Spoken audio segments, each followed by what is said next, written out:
ರಾಜ್ಯ ಬಿಜೆಪಿ ಉಪಾಧ್ಯಕ್ಷರಾದ ಶ್ರೀಮತಿ ರೂಪಾಲಿ ಎಸ್ ನಾಯ್ಕ್ ಕಾರವಾರದ ಚೆಂಡ್ಯ ಗ್ರಾಮ ಪಂಚಾಯತ್ ವ್ಯಾಪ್ತಿಯ ಪ್ರವಾಹ ಪೀಡಿತ ಪ್ರದೇಶಗಳ ಕಾಳಜಿ ಕೇಂದ್ರಗಳಿಗೆ ಭೇಟಿ ನೀಡಿದರು. ಕಾರವಾರದ ಚೆಂಡ್ಯ ಗ್ರಾಮ ಪಂಚಾಯತ್ ವ್ಯಾಪ್ತಿಯಲ್ಲಿ ಪ್ರವಾಹ ಪೀಡಿತರಿಗಾಗಿ ತೆರೆಯಲಾದ ಕಾಳಜಿ ಕೇಂದ್ರಗಳಿಗೆ ರಾಜ್ಯ ಬಿಜೆಪಿ ಉಪಾಧ್ಯಕ್ಷರಾದ ಶ್ರೀಮತಿ ರೂಪಾಲಿ ಎಸ್ ನಾಯ್ಕ್ ಭೇಟಿ ನೀಡಿದರು.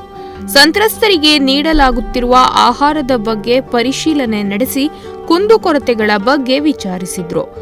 ಕಾಳಜಿ ಕೇಂದ್ರದಲ್ಲಿರುವ ನೆರೆ ಸಂತ್ರಸ್ತರಿಗೆ ಯಾವುದೇ ತೊಂದರೆಯಾಗದಂತೆ ನೋಡಿಕೊಳ್ಳುವಂತೆ ಅಧಿಕಾರಿಗಳಿಗೆ ತಿಳಿಸಿ ನೆರೆ ಸಂತ್ರಸ್ತರಿಗೆ ಸಾಂತ್ವನ ಹೇಳಿದರು.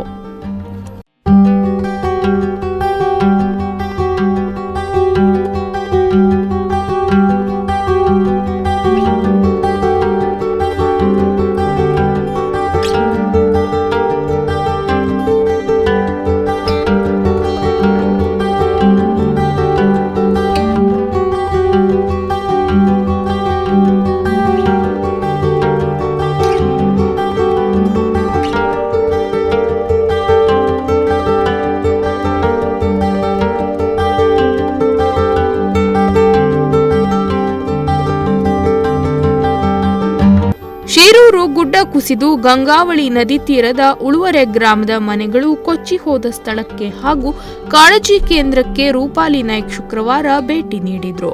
ಕಾಳಜಿ ಕೇಂದ್ರದಲ್ಲಿ ಇರುವವರಿಗೆ ಅಗತ್ಯ ಸಾಮಗ್ರಿಗಳನ್ನು ನೀಡಿ ಕಾಳಜಿ ಕೇಂದ್ರದಲ್ಲಿರುವವರಿಗೆ ಯಾವುದೇ ರೀತಿಯ ಸಮಸ್ಯೆಯಾಗದಂತೆ ನೋಡಿಕೊಳ್ಳುವಂತೆ ಜಿಲ್ಲಾಡಳಿತಕ್ಕೆ ಆಗ್ರಹಿಸಿದರು.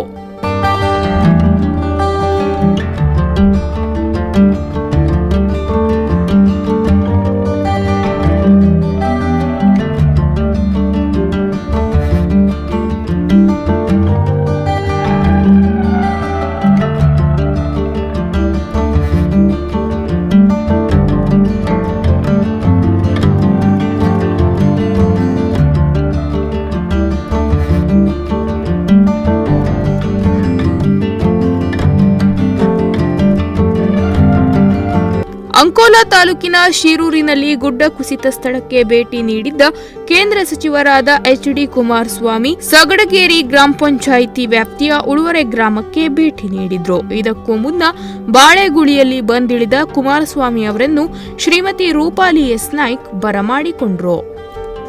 ಇನ್ನು ಭಾನುವಾರ ಬಿಜೆಪಿ ರಾಜ್ಯಾಧ್ಯಕ್ಷರಾದ ಬಿವೈ ವಿಜಯೇಂದ್ರ ಶೀರೂರು ಗುಡ್ಡ ಕುಸಿತ ಸ್ಥಳಕ್ಕೆ ಭೇಟಿ ನೀಡಿ ಪರಿಶೀಲನೆ ನಡೆಸಲಿದ್ದಾರೆ. ಈ ವೇಳೆ ರಾಜ್ಯಾಧ್ಯಕ್ಷರಿಗೆ ರಾಜ್ಯ ಬಿಜೆಪಿ ಉಪಾಧ್ಯಕ್ಷರಾದ ರೂಪಾಲಿ ಎಸ್ ನಾಯ್ಕ್ ಹಾಗೂ ಬಿಜೆಪಿ ಮುಖಂಡರು ಸಾಥ್ ನೀಡಲಿದ್ದಾರೆ. Nudisiri news desk Honnavar.